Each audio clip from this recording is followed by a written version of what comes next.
ओम नमो भगवते वासुदेवाय। सच्चिदानंदरूपाय विश्वोत्पत्त्यादि हेतवे तापत्रय विनाशाय श्री कृष्णाय वयं नमः।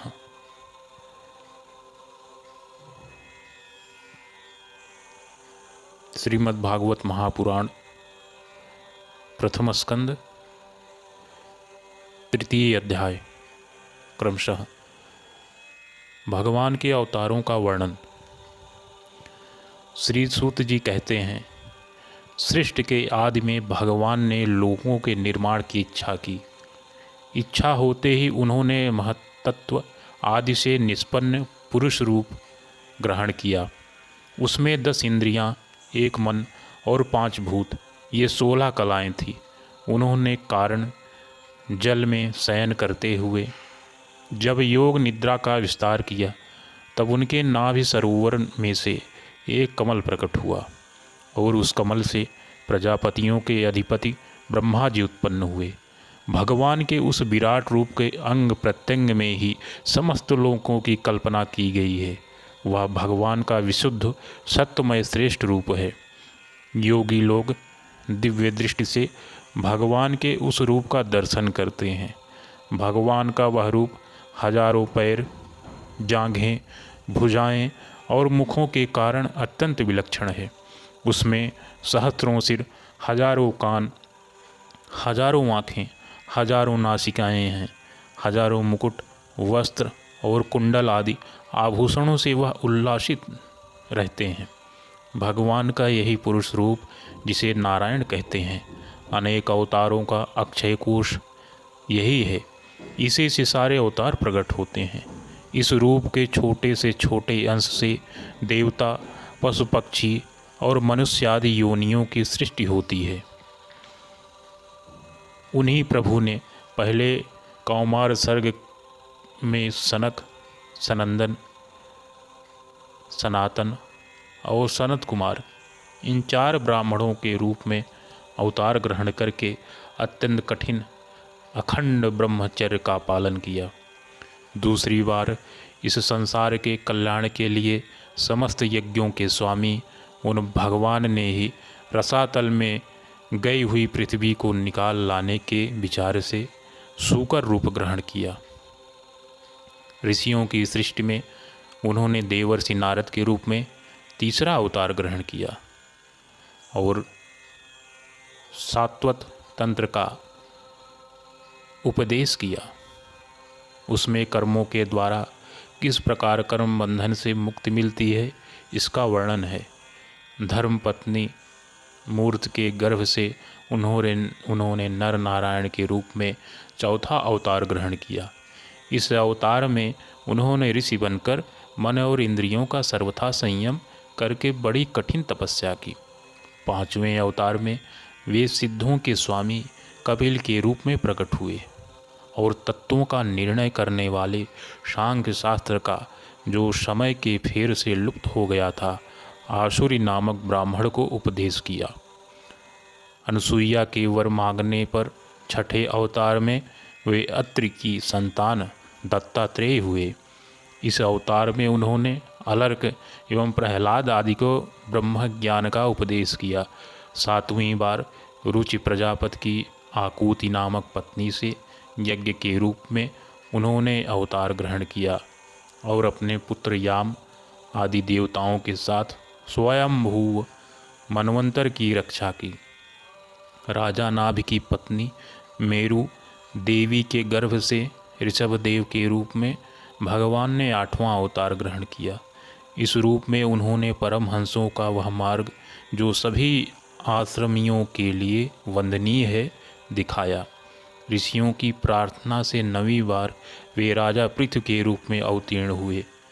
सौनकादि ऋषियों, इस अवतार में उन्होंने पृथ्वी से समस्त औषधियों का दोहन किया था।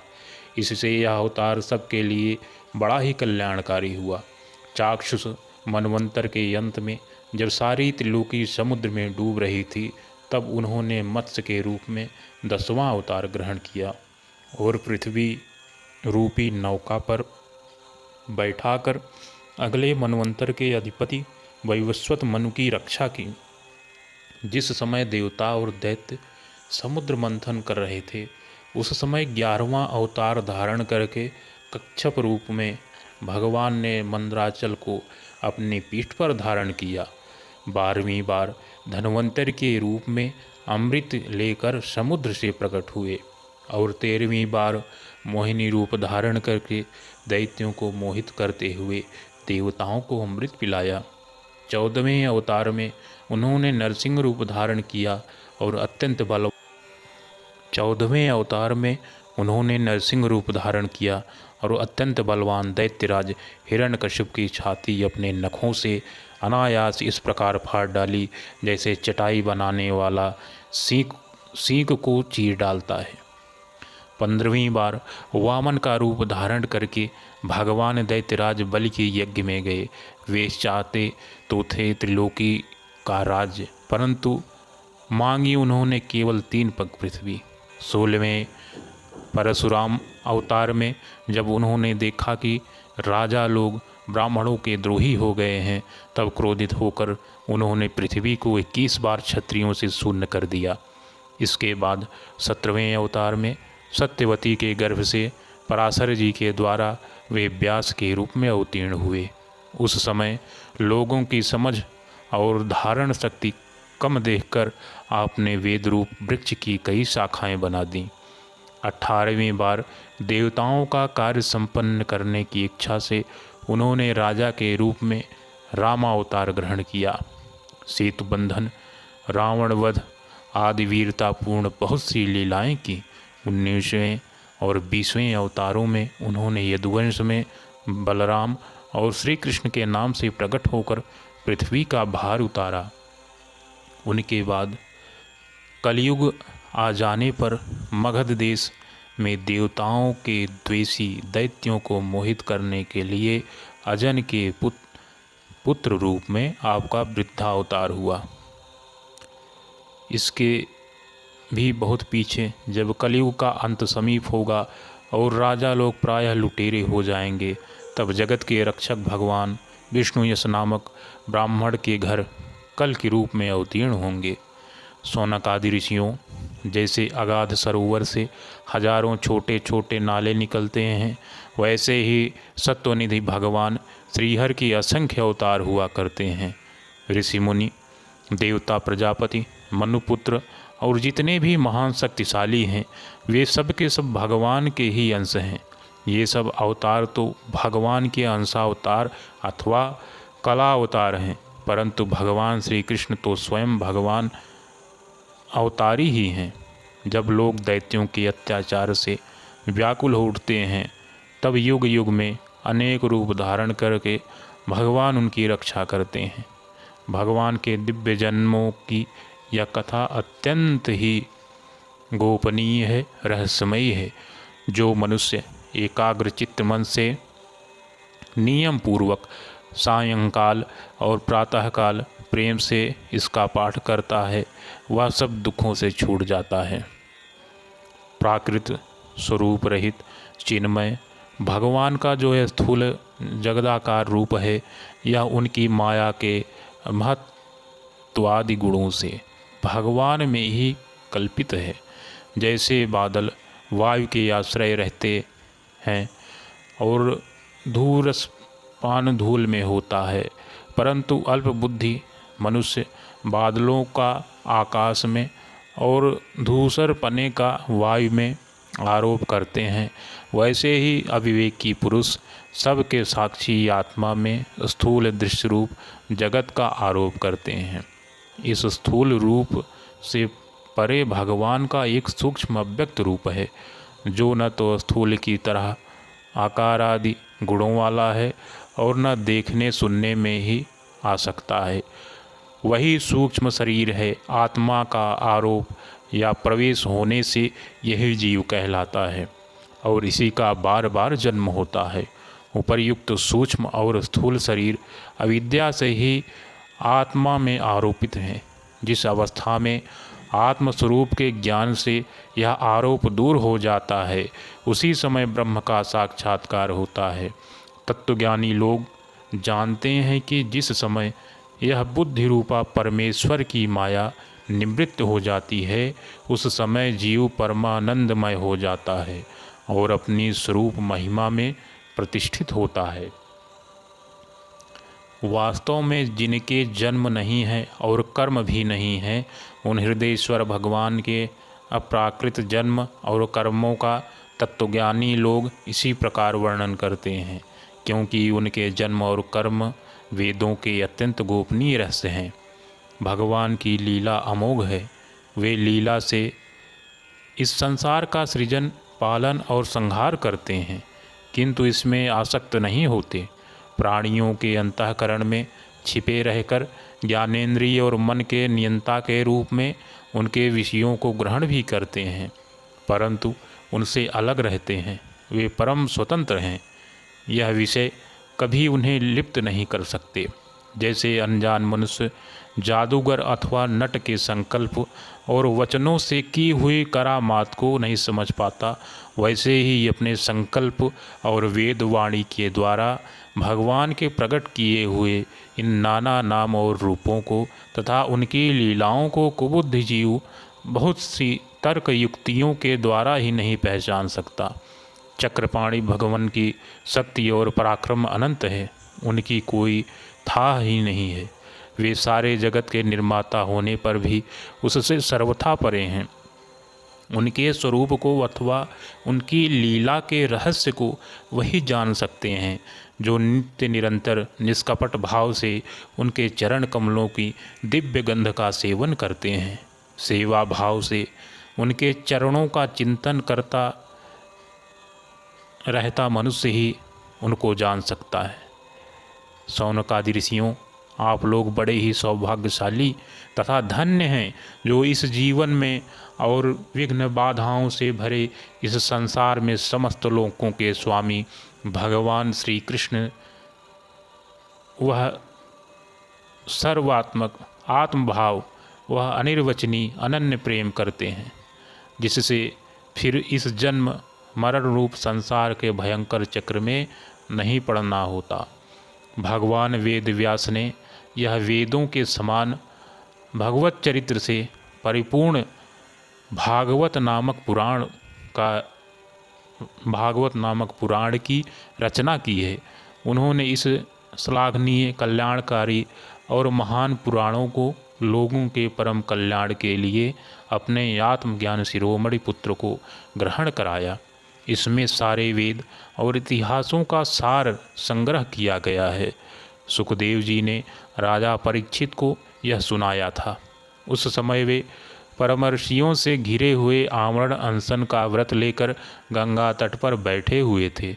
भगवान श्री कृष्ण जब धर्म, ज्ञान आदि के साथ अपने परम धाम को पधार गए, तब इस कलयुग में जो लोग अज्ञान रूपी अंधकार से अंधे हो रहे थे, उनके लिए यह पुराण रूपी सूर्य इस समय प्रकट हुआ है। शौनकादि ऋषियों, जब महातेजस्वी श्री सुखदेव जी महाराज वहाँ इस पुराण की कथा कह रहे थे, तब मैं भी वहीं बैठा था। वहीं मैंने उनकी कृपापूर्ण अनुमति से इसका अध्ययन किया। मेरा जैसा अध्ययन है और मेरी बुद्धि ने जितना जिस प्रकार इसको ग्रहण किया है, उसी के अनुसार इसे मैं आप लोगों को सुनाऊंगा। चतुर्थ अध्याय, महर्षि व्यास का असंतोष। व्यास जी कहते हैं, उस दीर्घकालीन सत्र में सम्मिलित हुए मुनियों में विद्या वयोवृद्ध कुलपति ऋग्वेदी शौनक जी ने सूत जी की पूर्वोक्त बात सुनकर उनकी प्रशंसा की और कहा। शौनक जी बोले, सूत जी, आप वक्ताओं में श्रेष्ठ हैं तथा बड़े भाग्यशाली हैं। जो कथा भगवान श्री सुखदेव जी ने कही थी, वही भगवान की पुण्यमयी कथा कृपा करके आप हमें सुनाइए। वह कथा किस युग में, किस स्थान पर और किस कारण से हुई थी?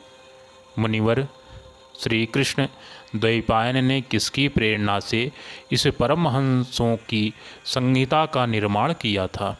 उनके पुत्र सुखदेव जी बड़े योगी, समदर्शी, भेदभाव रहित, संसार निद्रा से जगे एवं निरंतर एकमात्र परमात्मा में ही स्थिर रहते हैं।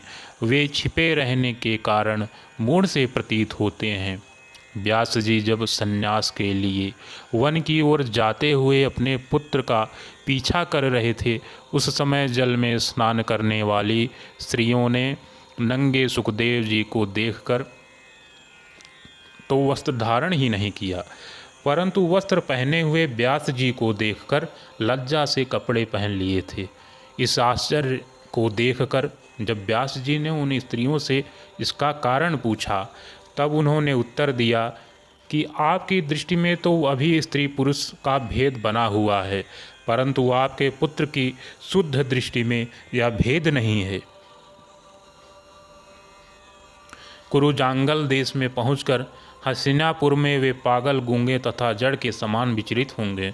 नगरवासियों ने उन्हें कैसे पहचाना? पांडव नंदन राजर्षि परीक्षित का इन मौनी सुखदेव जी ने उनके साथ संवाद कैसे हुआ, जिसमें यह भागवत संहिता कही गई? हे महाभाग, श्री सुखदेव जी तो गृहस्थों के घरों को तीर्थ स्वरूप बना देने के लिए उतनी ही देर उनके दरवाजे पर रुकते हैं जितनी देर में एक गाय दुही जाती है। हे सूत जी, हमने सुना है कि अभिमन्यु नंदन परीक्षित भगवान के बड़े प्रेमी भक्त थे। उनके अत्यंत आश्चर्यमय जन्म और कर्मों का भी वर्णन कीजिए। वे तो पांडव वंश के गौरव बढ़ाने वाले सम्राट थे। वे भला किस कारण से साम्राज्य लक्ष्मी का परित्याग करके गंगा तट पर मृत्यु पर्यंत अनशन का व्रत लेकर बैठे थे? शत्रुघ्न अपने भले के लिए बहुत सा धन लाकर उनके चरण रखने की चौकी को नमस्कार करते थे। वे एक वीर युवक थे। उन्होंने उस दुस्त्यज्य लक्ष्मी को अपने प्राणों के साथ भला क्यों त्याग देने की इच्छा की? जिन लोगों का जीवन भगवान के आश्रित है, वे तो संसार के परम कल्याण, अभ्युदय और समृद्धि के लिए ही जीवन धारण करते हैं। उसमें उनका अपना कोई स्वार्थ नहीं होता। उनका शरीर तो दूसरों के हित के लिए था और उन्होंने विरक्त होकर उसका परित्याग क्यों किया? वेद वाणी को छोड़कर अन्य समस्त शास्त्रों के आप पारदर्शी विद्वान हैं। हे सूत जी, इसीलिए इस समय जो कुछ हमने आपसे पूछा है वह सब कृपा करके हमें बताएं। सूत जी ने कहा, इस वर्तमान चतुर्युगी के तीसरे युग द्वापर में महर्षि पाराशर के द्वारा वह सुकन्या सत्यवती के गर्भ से भगवान के कलावतार योगीराज व्यास जी का जन्म हुआ। एक दिन वे सूर्योदय के समय सरस्वती के पवित्र जल में स्नान आदि करके एकांत पवित्र स्थान पर बैठे हुए थे। महर्षि भूत और भविष्य को जानते थे। उनकी दृष्टि अचूक थी। उन्होंने देखा कि जिसको लोग जान नहीं पाते, ऐसे समय के फेर से प्रत्येक युग में धर्म संकरता और उसके प्रभाव से भौतिक वस्तुओं की भी शक्ति का ह्रास होता रहता है। संसार के लोग श्रद्धाहीन और शक्ति रहित हो जाते हैं। उनकी बुद्धि कर्तव्य का ठीक ठीक निर्णय नहीं कर पाती और आयु भी कम हो जाती है। लोगों की इस भाग्यहीनता को देखकर उन मुनीश्वर ने अपनी दिव्य दृष्टि से समस्त वर्णों और आश्रमों का हित कैसे हो, इस पर विचार किया। उन्होंने सोचा कि वेदोक्त चातुर्होत्र कर्म लोगों का हृदय शुद्ध करने वाला है। इस दृष्टि से यज्ञों का विस्तार करने के लिए उन्होंने एक ही वेद के 4 विभाग कर दिए। व्यास जी के द्वारा ऋक्, यजु, साम और अथर्व, इन 4 वेदों का उद्धार पृथक्करण हुआ। इतिहास और पुराणों को 5वां वेद कहा जाता है। उनमें से ऋग्वेद के पैल, सामगान के विद्वान जैमिनी एवं यजुर्वेद के एकमात्र स्नातक वैशंपायन हुए। अथर्ववेद में प्रवीण हुए दरुण नंदन सुमंतु मुनि। इतिहास और पुराणों के स्नातक मेरे पिता रोमहर्षण थे।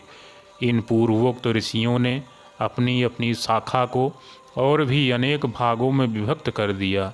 इस प्रकार शिष्य प्रशिष्य और उनके शिष्यों द्वारा वेदों की बहुत सी शाखाएं बन गईं।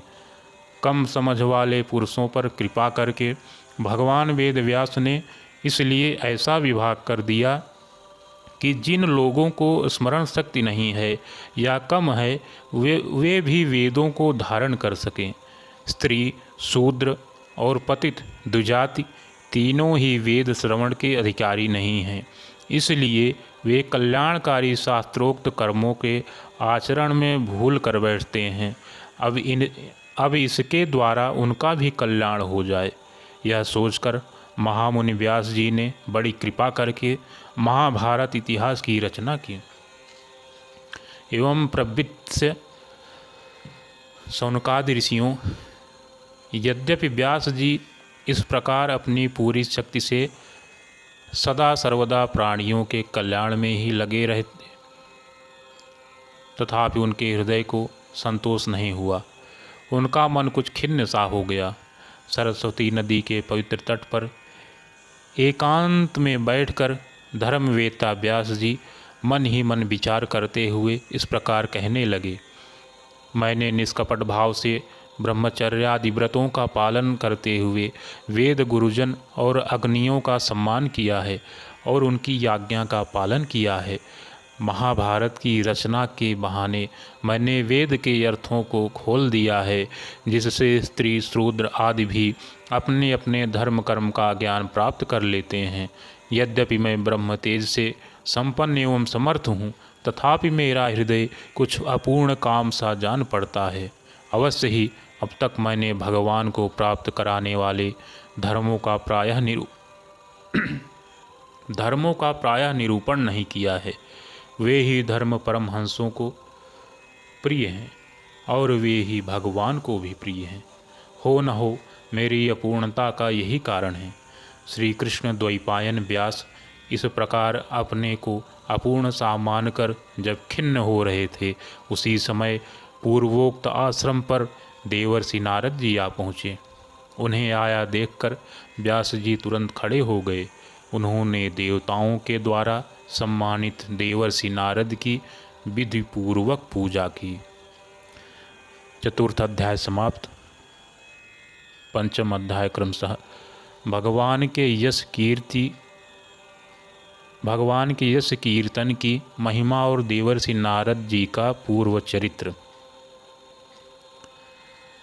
सूत जी कहते हैं, तदंतर सुखपूर्वक बैठे हुए बीड़ापाणी परम यशस्वी देवर्षि नारद ने मुस्कुराकर अपने पास ही बैठे ब्रह्मर्षि व्यास जी से कहा।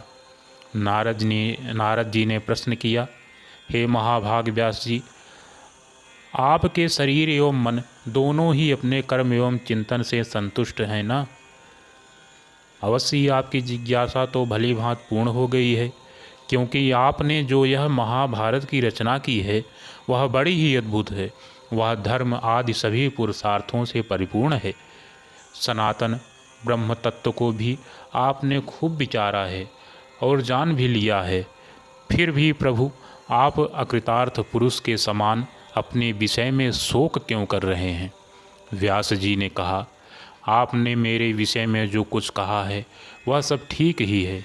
वैसा होने पर भी मेरा हृदय संतुष्ट नहीं है। पता नहीं क्यों, इसका क्या कारण है। आपका ज्ञान अगाध है। आप साक्षात ब्रह्मा जी के मानस पुत्र हैं, इसलिए मैं आपसे ही इसका कारण पूछता हूँ।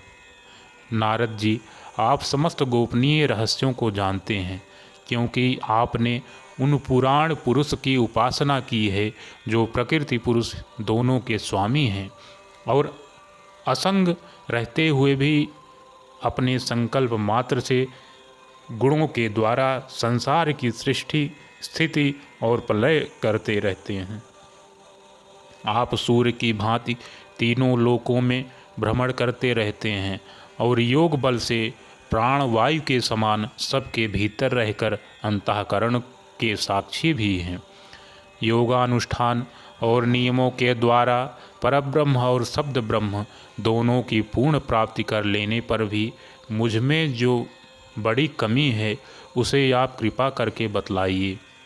नारद जी ने कहा, हे व्यास जी, आपने भगवान के निर्मल यश का गान प्रायः नहीं किया। मेरी ऐसी मान्यता है कि जिससे भगवान संतुष्ट नहीं होते वह शास्त्र या ज्ञान अधूरा है।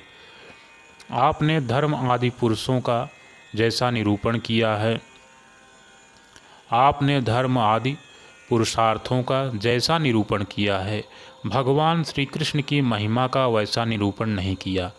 जिस वाणी से चाहे वह रसभाव अलंकार आदि से युक्त ही क्यों न हो, जगत को पवित्र करने वाले भगवान श्री कृष्ण के यश का कभी गान नहीं होता। वह तो कौओं के लिए उच्छिष्ट फेंकने के स्थान के समान अपवित्र मानी जाती है। मानसरोवर के कमनीय कमल वन में विहरने वाले हंसों की भांति ब्रह्मधाम में विहार करने वाले भगवत चरणारविंदाश्रित परमहंस भक्त कभी उसमें रमण नहीं करते। इसके विपरीत जिसमें सुंदर रचना भी नहीं है और जो दूषित शब्दों से युक्त भी है, परंतु जिसका प्रत्येक श्लोक भगवान के सुयस सूचक नामों से युक्त है, वह वाणी लोगों के सारे पापों का नाश कर देती है, क्योंकि सत्पुरुष ऐसी ही वाणी का श्रवण, गान और कीर्तन किया करते हैं। वह निर्मल ज्ञान भी जो मोक्ष की प्राप्ति का साक्षात साधन है, यदि भगवान की भक्ति से रहित हो तो उसकी उतनी शोभा नहीं होती।